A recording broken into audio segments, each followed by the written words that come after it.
What's going on, guys, and welcome to part 3 of the Chevy Suburban, Avalanche, Tahoe, Yukon, Escalade, whatever truck you've got, front end teardown. So this is the third and final video of the 3-part series. So this video is going to be going in depth of the disassembly of removing one of your front axles and putting it all back together. So if you came from part 1 or part 2, then you've seen the disassembly up to this point. But if you clicked on this video for just the axle and you need to see how to disassemble the whole front end, taking the steering knuckle off and doing that stuff before you get to the axle, be sure to click on part 1 and part 2 of this series. So I'm going to put those links in the description, of course, so you can get to those videos. But I split them all up so that each video would be a little bit more in-depth for each part of the vehicle. That way I wouldn't have to make one short video cramming all that information into one thing. But once you get through this video, you will have completely tore down and rebuilt pretty much the whole front end of any of those Chevy-based vehicles that you're working on. So with that, I'm gonna get into the rest of this video. Thank you guys for watching, and here you go. So of course, if you've got this far in your own steps, you've already removed your brake assemblies, your steering knuckle, and you've got it tore all the way down to basically just the axle. So this part is pretty simple. Once you get to this part, you don't have to do any beating and banging. Everything is just unbolting stuff and moving stuff out of the way to get that axle swapped out. So it's pretty simple. But you can see right here, basically there's 6 bolts that hold that axle on. And I've just got a long extension on my Milwaukee impact there. And it's my 1/2 inch one. My 3/8 gun wasn't strong enough to get them off. So if you don't have a 1/2 inch gun, you might have to break them loose with a breaker bar. And then you can hit them with a smaller electric tool or air tool or something, whatever you've got. But once you get all 6 of those taken off, what you're going to do is remove the 2 bolts on the bottom of the strut there. You can see them right above my right kneecap underneath the A-arm. Take those 2 bolts out, and then what I actually removed right here was the sway bar end link.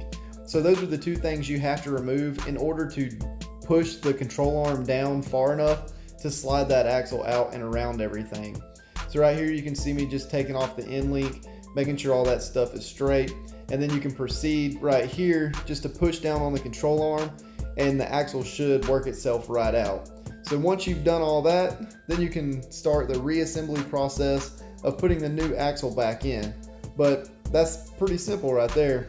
So going back in with the axle, make sure you put red Loctite on the bolts that go on that axle.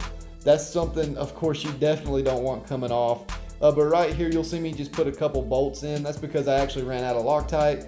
But I was going to go ahead and finish as much as I could today. And I'd come back and finish on a different day farther into the video, but you'll see that. So right here, I just had a couple bolts, like I say, holding the axle in. And I'm going to continue the rest of the install and come back and tighten them up once I get the Loctite put on them. But the steps to put it all back together at this point is just a reverse of everything that you've seen so far. So once you get your axle back in, you'll just put your sway bar end link back together. It's pretty simple. Just run the bolt back up, make sure all the rubber bushings are in the correct location, and get it tightened up. Once you do that, then you'll continue on with putting the bolts in the bottom of the strut, and then you'll know you'll have the whole sort of front end area right there put back together. So one other thing you can see right here in the video is how I've got that bungee cord wrapped around the brake caliper. If you haven't watched the part 1 or part 2 and you've got this far, just make sure that you're keeping that caliper from dangling by the brake line. If you stretch those lines out, the internal rubber part of the line will end up breaking down over time, and it could collapse and cause your caliper to lock up. Then you're gonna have to replace brake pads and rotors and a new brake line and everything as well. So just make sure you have that thing hooked up where it's not dangling while you're working on your vehicle. So what you just saw me do there was just put the steering knuckle back up. I went ahead and put the nut on the bottom of it just to get just to hold it on there basically. And what I'm doing right here is moving the strut around to get those bolts ran back up through the bottom of the strut. So that's pretty simple. Just start them by hand, hit them with your impact, and tighten them up. And then once you do that, you're good with that.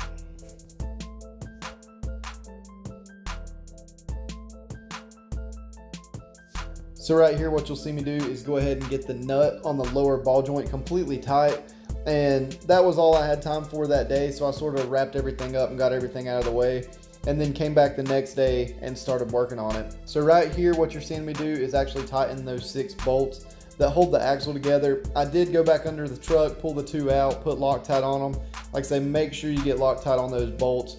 That's one thing that you never want to come loose going down the road. But once you get all those tight, you can continue the rest of the installation. So right here, the upper ball joint, I worked it back down, put the nut on, and now I'm tightening it back down as well. But basically this whole reassembly is just making sure that you've got all the nuts and bolts re-tightened and put together in the correct way.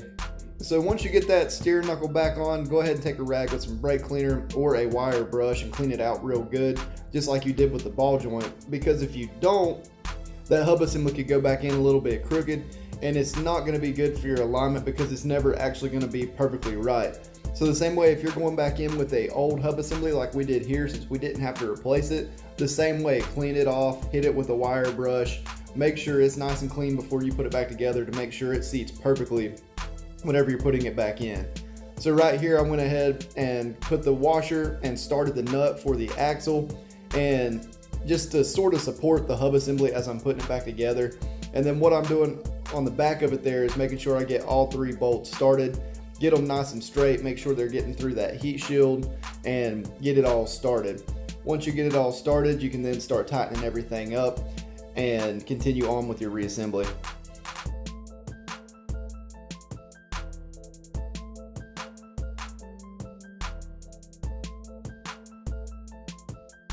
So right here you can see I'm taking that ratchet and go ahead and getting them snug. So on bolts like this, anything that has to be really, really tight, I always hit them with the electric ratchet and then go back behind with my breaker bar in order to make sure that I've got everything completely tight.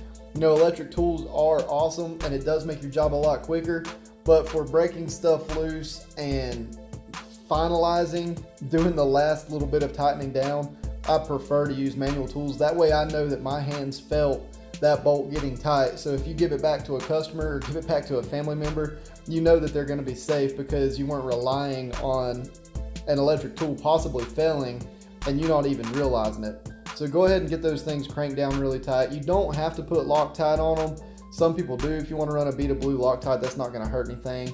But I've never had any trouble with them coming loose. So right here, the last step is just, well, before you put the brake rotor on, make sure that you reattach your wheel speed sensor. I didn't have that filmed for some reason, but that has to be attached before you put the rotor back on. When you do put the rotor on, just hold it with your hand, put the caliper back up, and put those two bolts back in the back. In the same way, I hit it with the electric ratchet, and then you'll see me here in a second tighten it down with the manual ratchet just to make sure that I've got it good and tight before I give it back.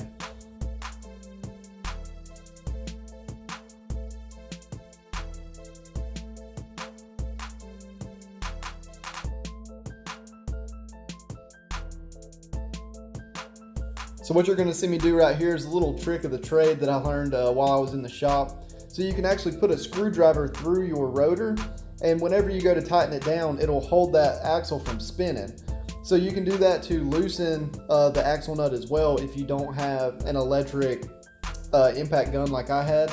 But this way makes it super easy, you know it's tight, and then you can really get a good torque on it. So these hub assemblies do have a torque spec. Most of them are around 185 to 250 foot-pounds. They take a lot of torque, and I don't have a torque wrench that goes that high at the house, but it really doesn't matter on these things as long as you get up and crank them down. You can see I'm putting all of my weight on that thing, so you know it's getting torqued down a lot. But right here, what I'm showing is just me putting the bracket that holds the brake line back together. And other than that, this job is complete. So with that, this video is over and all three parts are finally complete. So if you came for all three parts, thank you for watching. If you did, leave a comment in the description. I would love to hear what your thoughts were on the videos and give me any feedback for future videos so that I can continue to make all the content better for the channel.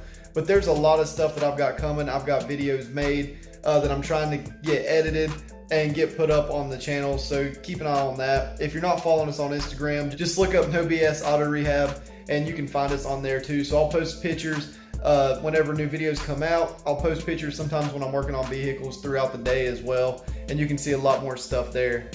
like I say, please hit the like button and hit the subscribe button because it really helps the channel get out there so more people can watch this video. But of course, when you finish that part of the job, go ahead and put the wheel back on.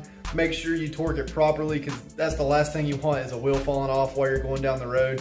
But once you get all that done, you should have your truck lined up. Anytime you mess with any steering components like that, go ahead and have your truck. Just have them check the alignment. So if you guys have any questions, be sure to leave them in the comments below. I also have a list of tools and list of parts down in the description below so you can get to all that stuff easier. Thank you guys for watching. I will see you in the next video.